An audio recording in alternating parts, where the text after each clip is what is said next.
Was there a specific moment where it just deeply hit you as a father? Because the film is about two girls who don't have parents, right? And from their standpoint, do you recall that, and that really affected you emotionally as a human being? When Maya's in her bedroom and the portal opens and she gets the visit from the sister, the older sister, I think that's for me a great moment in the film that, they're going to be all right. They've got each other. That's that's all they'll need. The future is bright, and there's just a lot of love there, and it was very genuine.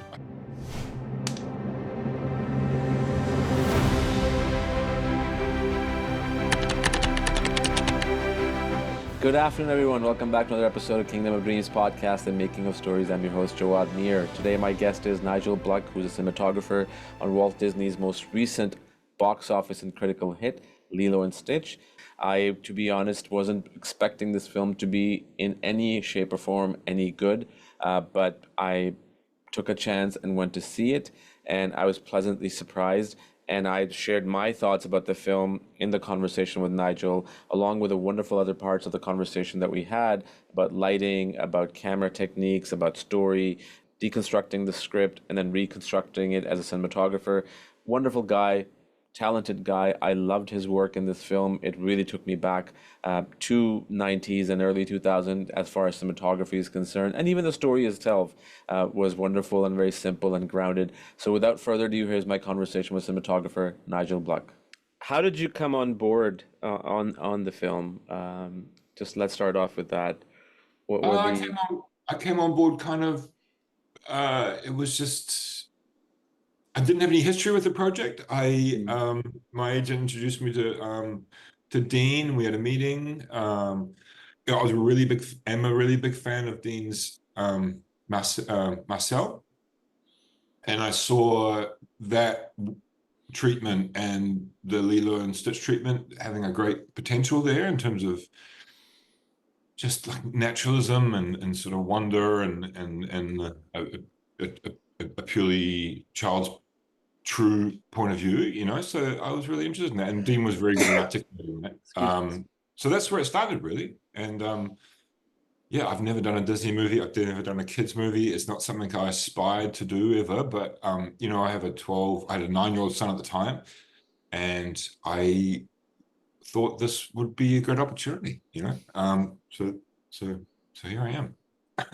Lovely. I'll tell you one of the things that stood out for me the most about the film, aside from, overall being a decent film, a good film, an engaging film, entertaining film, is that it reminded me, and I have this conversation with my cinematographer quite often.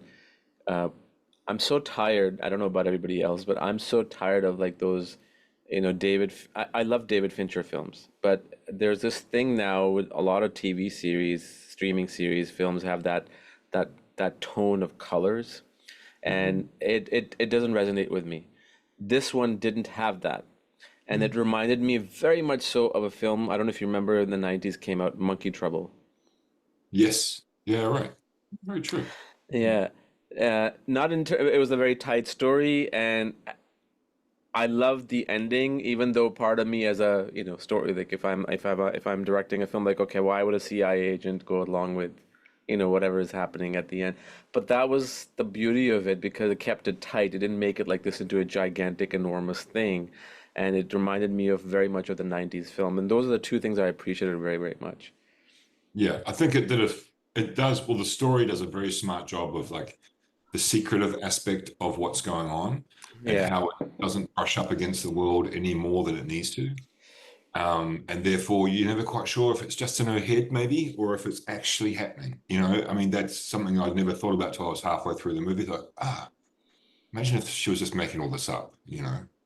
And and that's relevant. I mean, I think making films for kids is about trying to see it from their point of view, trying to see what they want to see, organize your thoughts and storytelling in their way, because otherwise you lose Yeah.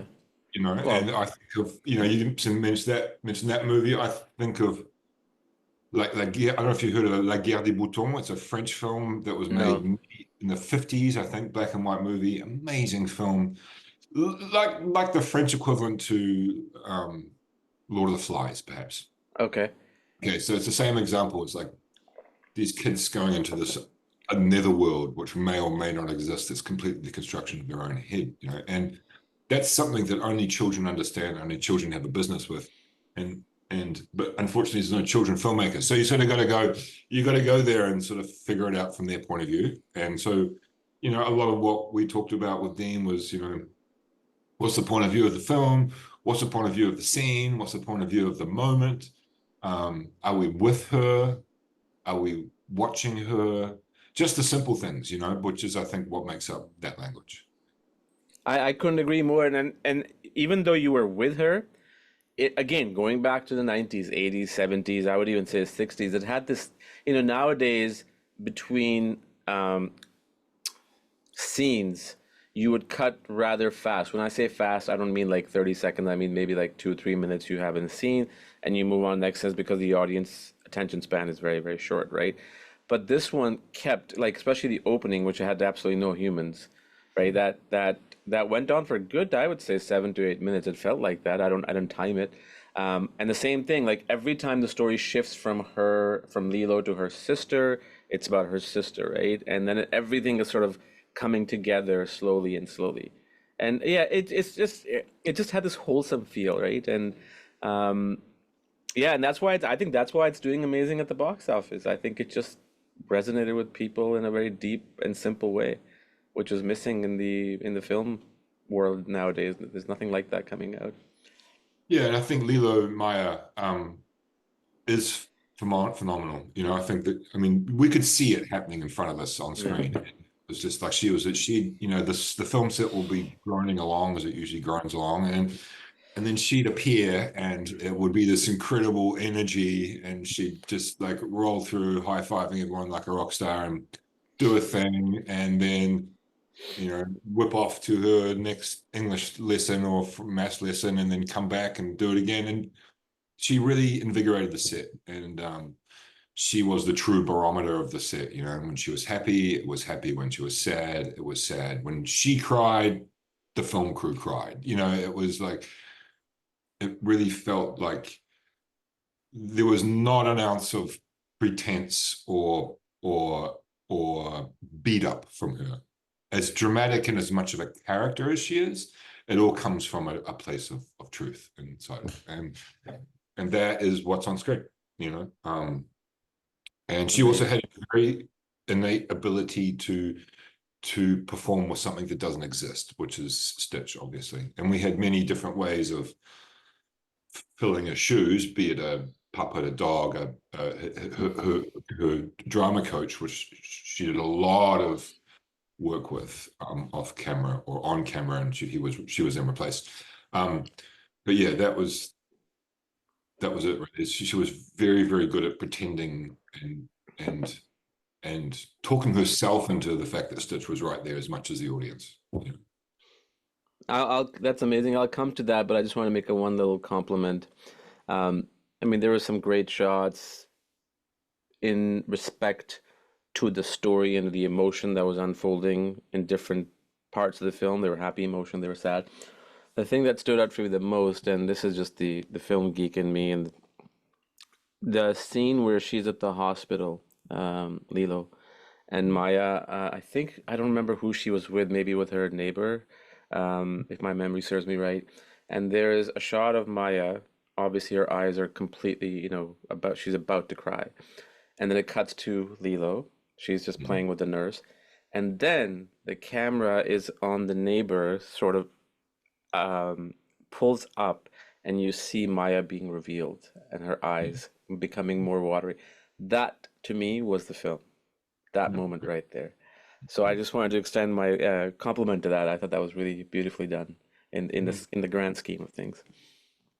Fantastic. Yeah. I mean, yeah, those films, they always have those scenes, the hospital scene or the waiting room scene, or what's going to happen, and it was like, how do we do something with that? And I remember being very careful with Dean about when we're going to watch that scene and when we're going to be part of it, to make sure that when you're going to be part of it, when you're really going to engage, it's really going to have a depth to it.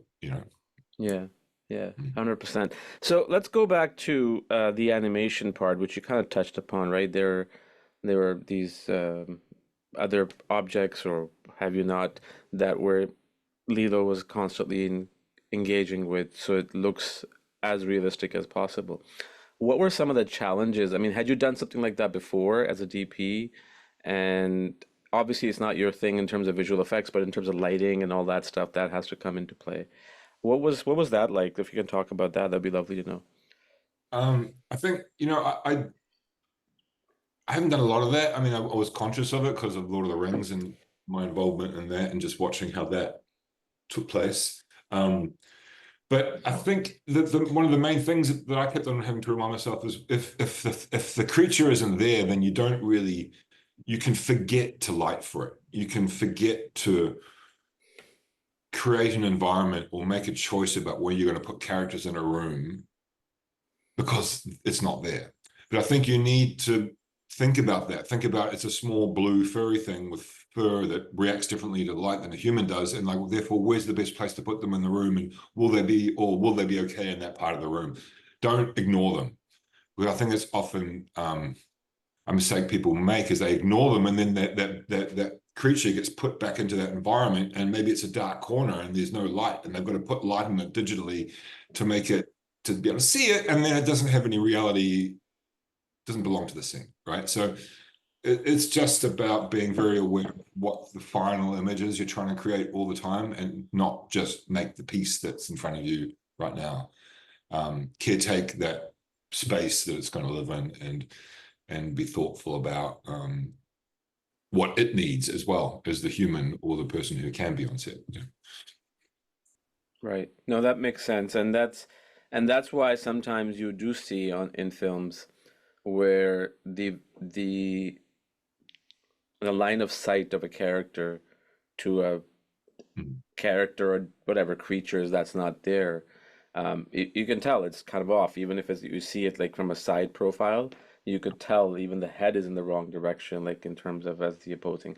And so when I saw Lilo and Stitch trailer, I felt that in the trailer, but I did not feel that for 1 second in the film. I don't know if the trailer was still being finalized and whatnot in terms of visual effects, but in the film I didn't feel that at all. I was right there with both Mm. of them. Mm. Mm. Which is great because there's a lot of, we had a rough idea, or Dean had a rough idea of what the Lilo was going to be doing at the time in the scene, but it was never like exacting like that. It was always like there's going to be a lot of change as the thing evolves and we see what the creature's like, and it might point there, it might point there, we don't know. So um uh sorry, I lost my train of thought there, but That's okay. I get look, it. yeah, eye lines are really important, and eye lines are tricky when you're working with a 9-year-old girl as well, you know what I mean, to try and get their attention. But she was very good at it, and luckily we're working with one character. I think it's very, very difficult when you get to like maybe these two or these three of these Yeah. things in the room. That's a whole other world. So it was good to be able to keep it simple in that way. You know. Right. Makes sense. Um, in terms of I just lost my train of thought too. I had a question. What was I going to ask you? Let me come back to that. So let's go back to your beginning of your career. I'll come back to Lilo and Stitch. Was it an accident that you ended up where you ended up, or was there a certain catalyst moment of watching a frame from a film or a photo that, okay, you know what? I want to make moving images. Uh, I can't think of a moment. I can think of some films. I always say this. My father was very influential to me in film watching and filmmaking and understanding film for being more than just what it presents to be. Um, he taught me about diagnosing cinema very early, breaking it down into understanding it's got different pieces and it's a construct. It's not just what it seems. So I was always very interested in pulling things apart and building things, and part of what he was doing was pulling things apart. And so was interesting to me to do what I was doing physically, but he was doing it metaphysically with film. So that was very interesting. He introduced me to some films that were way off the mainstream, like two-lane blacktop and films of that sort, which gave me, wow, this is a really different point of view. So early on, I had introduction to the many facets of cinema. You know, it was a multi-shaped jewel to me that was very rich. So that was my interest in it. And then I, through the years, developed an interest in wanting to actually be a director. So I went to art school to learn to be a director, an art school which had a film studio. And I just ended up shooting everyone's movies, short films, and just naturally gravitated towards the camera, I guess. And left film school, joined the industry, which is what you did at the time if you wanted to be a camera person. And yeah, so it came from a curiosity about pulling things apart, I think. And it's still what I do today, and it's still the thing that really fascinates me about this medium is that you can never break it down enough. You know, it's in pre-production, I love the process of breaking the film down into its pieces and figuring out what you actually have, and then watching them come to life around that. And yeah, it's still a lot of the basic rules are at work that I was interested in the beginning. You know? And I'm still pulling things apart to this day. So I know what you mean by pulling things apart and deconstructing them and reconstructing them, right? But for the audience, let's take a movie of your choice. It could be Lilo and Stitch or anything that you worked on. What's the step of deconstructing the script and then reconstructing into a visual imagery?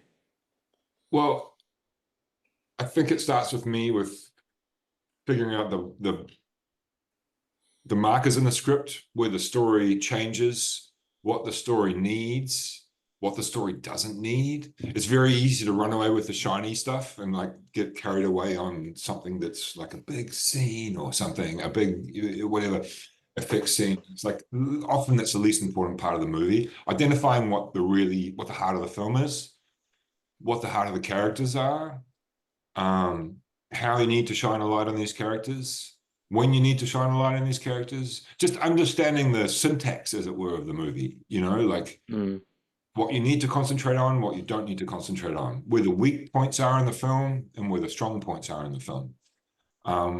Because as a DP, you look to, as a leader on set and in pre-production, alongside the director. And but from a production point of view, it's a lot about, okay, what are we going to concentrate on here? What are we going to spend the money on here? What are we not going to spend the money on here? What can we get away with is always the question. And it's like, well, it gets difficult. It gets tricky because sometimes I become the gatekeeper of like, I don't think we can get away with. I think we've got to work harder on this or spend more money on this or find another location because this location is adequate, but not perfect. So that's how I see my role, is to be a bit of align myself with the director, understand what they want and need, and try and fight for that, and also your own vision of what the film is, you know. So yeah, it's like working on a car, you know. You pull it apart, you fix the pieces that are broken, and you put it back together, and hopefully it'll roll down the road a lot better than it ever did, you know. Great analogy. Great analogy. Um, on this film, you talked about being a gatekeeper. Were there moments where you're like, this location is not good, and because of this lighting, or because the blocking will not work, et cetera, et cetera? If you can give me some examples of that. Yeah, there were. I mean, that happened a lot, and there are a lot of locations we went to that we didn't end up shooting in, and there's some locations that we did end up shooting in that I didn't think were that successful. But that's just always the thing about filmmaking. There's always a million things at play, and you've got to be careful about what you fall on your sword for, you know, in the bigger picture. And that's the other thing as well, I think, is that you've got to remain objective. Objectivity is I think, the greatest, most important part of an artistic process, is that you've got to always be able to step back and look at it from a different point of view and assess it, because so much time in film, you just get so Yep. sucked into a moment and a thing, and a lot of people huddle around you and they're all getting sucked into something and you just can't see the wood for the trees. And it's often not very good. And you waste a whole bunch of energy doing that. But the people I've always had a lot of respect for are those people who can get into that passion and get into that level, but just for a split second, step back and look at it, identify it, and be very honest. No ego. Is this actually any good? Is this the right direction? Yes, no, and be able to kill that baby straight away if it's not. And no remorse, just move on and put as much passion into the next direction. That's a great filmmaker. Um, and it's a tough thing. You're never born with that. You have to learn it, I think. You have to have the experience and just learn. And it could be in a different métier. It could be a different world that you brought that skill set to filmmaking. And a lot of time I see that with filmmakers who haven't been filmmakers for long, but they've been something else for a long time, and they've got that skill set and they brought it here. They're just able to go like, yeah, this is a great idea, but it's not good enough. Let's move on and go over here. That's my idea. Your idea, it's a lot better version of my idea. Let's do that. And that, I think that's part of what makes great filmmakers is that generosity. I remember Peter Jackson walking on set on Lord of the Rings and just saying to everyone in the crew, look, these are a bunch of ideas. If anyone's got a better idea, pipe up, please. I'm interested. And people did, you know, and he listened to some of it, and it's there. It's just, I think if, as a filmmaker, walk around a film set, if you walk around with the pretends to be some genius and everyone else, you're just there to service my vision, nothing ever good comes of that. Yeah. No, the film is done before it even starts. Yeah, there's no hope, The film will only be as good as it possibly could be on the page. It will never be great, But if someone can walk on set and inspire a group of people to make this as good as it possibly can in this moment in that day, that's something. And that's important, I think, from a filmmaker's point of view. And a lot of filmmakers they forget to see that because they've got their head so buried in the sand. And people just won't put their heart on the floor for you if that's how you work, So yeah.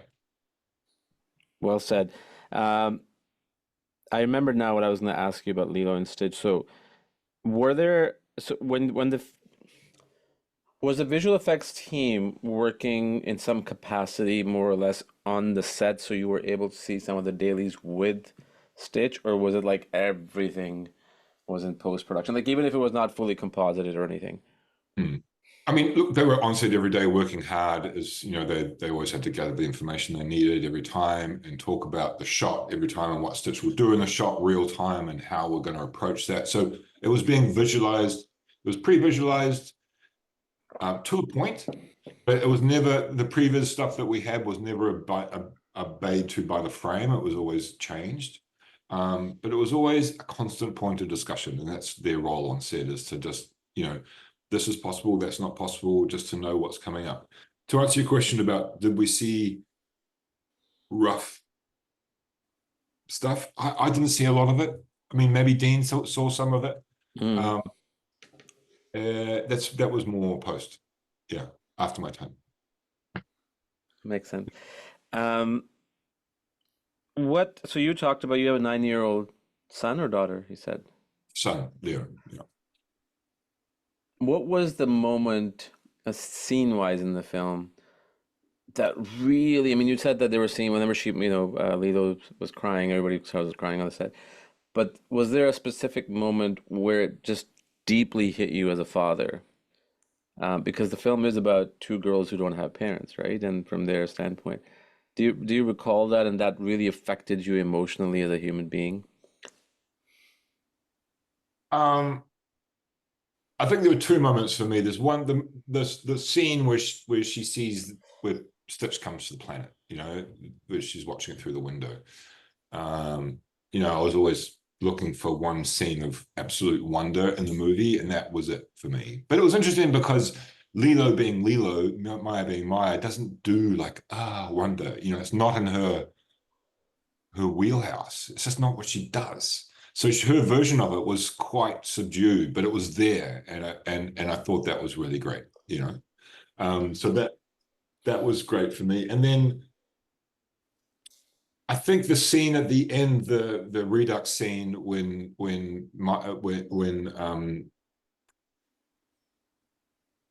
Maya's in her bedroom and the portal opens and she gets the visit from the sister, the older sister. I think that's, for me, a great moment in the film that, they're going to be all right.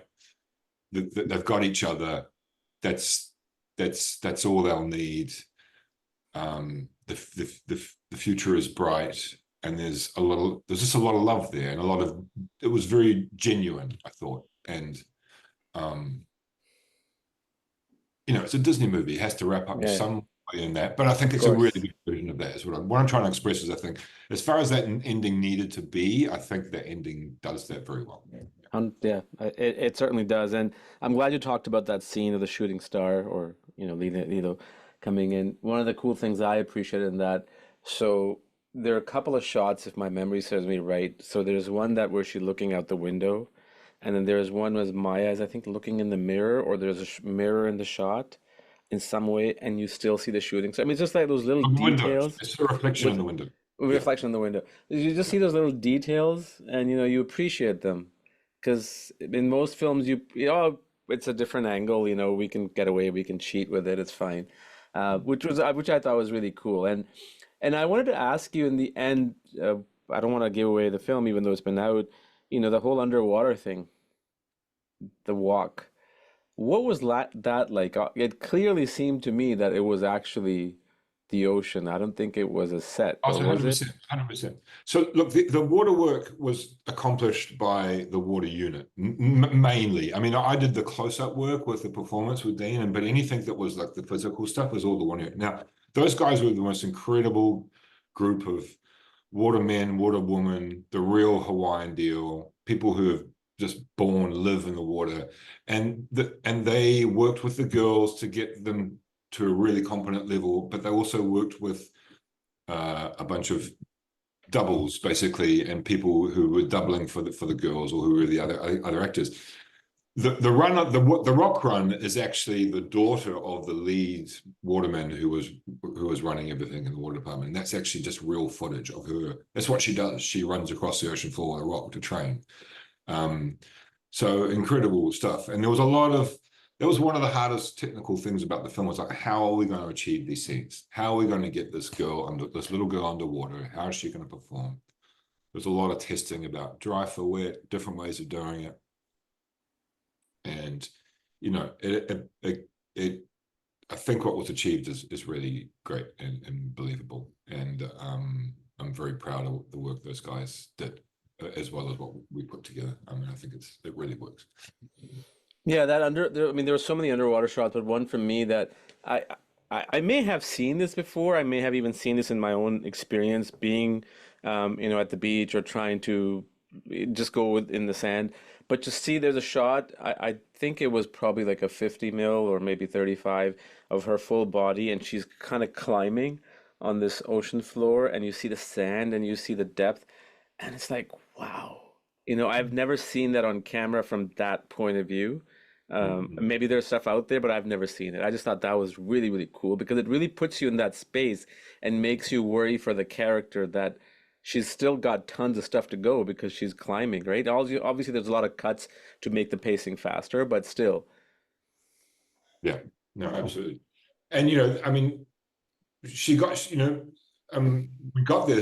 Her sister is. I believe that her sister could do that. She has that strength of character and strength physicality, that it's like, when she gets up, picks Stitch up and runs, you just feel like it's somewhat plausible, even in a Disney alien character universe. And again, credit to Dean for that. He has a really good sense of like where that line is, of like what's plausible in this environment and what's not, because it's all about the environment you create as to what those rules will be. And having them simultaneously as grounded as possible and as science fiction as possible, and where those two things meet, is really magic, like ET did. It's a similar sort of language.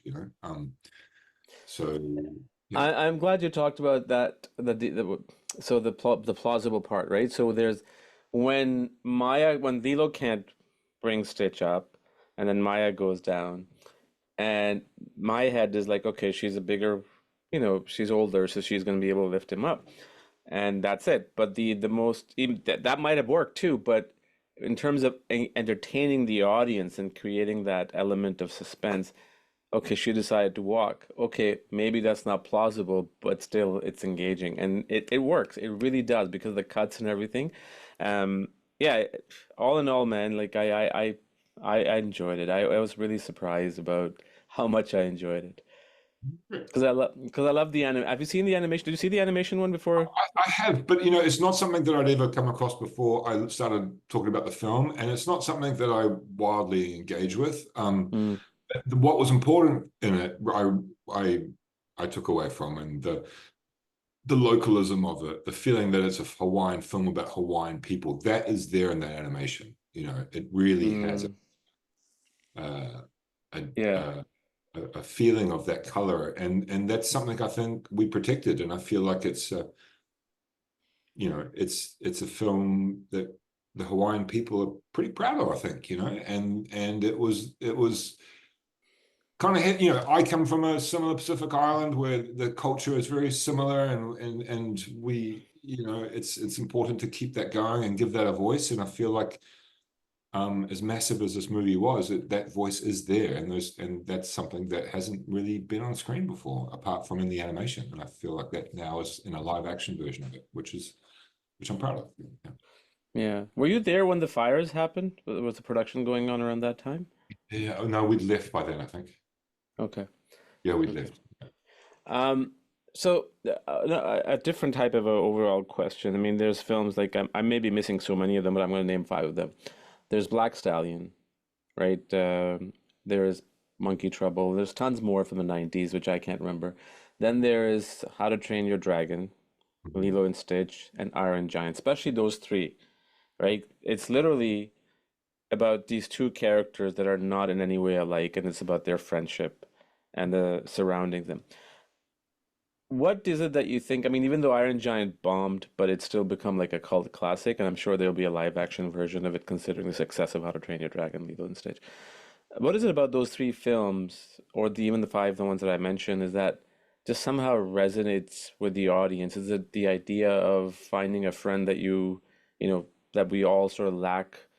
We're always looking for people to get approval from, for the lack of a better word, and someone you can sort of connect with.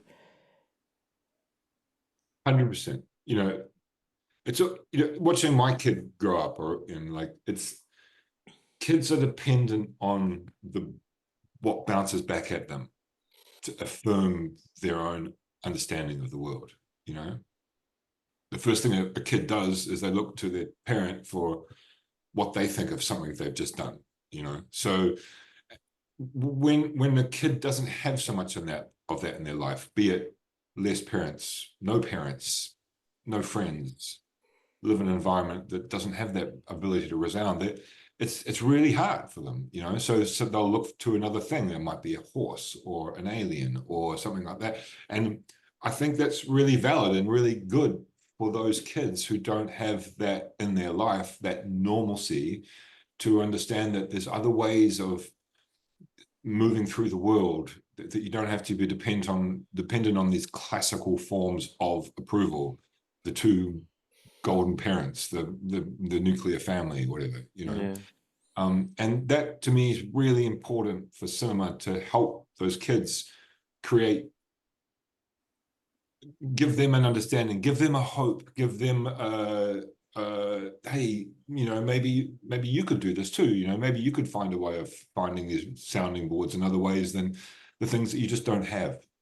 Um, and that's important, and that's important for cinema. That's one of the potent things about cinema, I think. And it's not it I take it very seriously. It's not just entertainment for me. It's something that has helped me in my life in times of that have been tough, and I know it's helped a lot of other people in all sorts of and who speak any language in any part of the world, these universal stories, that's what I want to spend my life making, and universal theme stories that have resonance that will last forever in terms of those messages. And that's as powerful as in any medium, I think.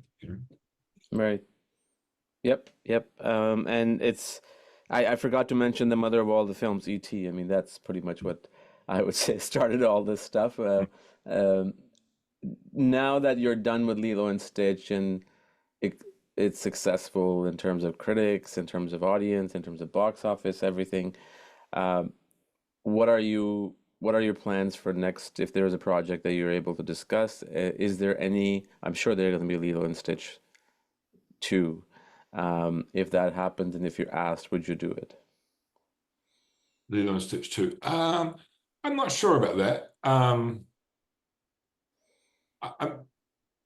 I'm not personally a massive fan of sequels. You know what I mean? I'm interested in when the sequels are like taking a kernel of that story and moving it into a different direction. But like just a sequel for sequel, I don't know. I'm not sure about that. Mm, Uh, in terms of what's next, I'm not actually sure. I'm going on holiday. That's what's next. I've just finished another big project. So I literally have just need to put the tools down for a minute. But I try and change it as much as I can. sure. Part of the problem is the projects choose me. I don't get to choose the projects at this Yeah. level.